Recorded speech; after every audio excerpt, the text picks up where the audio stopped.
rolling over your old module to its new Moodle page. First, go to the previous version of your module, drag across the code and date at the top of the screen to select it, and then press Ctrl+C to copy.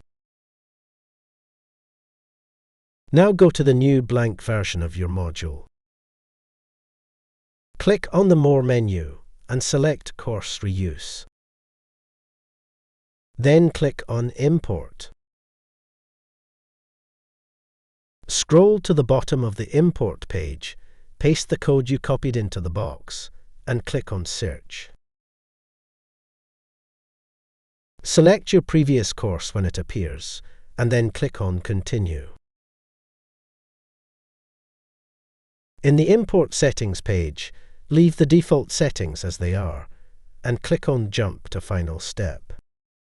Your module will now be copied to its new home. When it is finished, click on Continue. All sections of your previous module will now appear in your new version. Please be aware that the standard university template is applied to all new modules, so you may need to rename some of your sections to reflect the previous structure. Thanks for watching.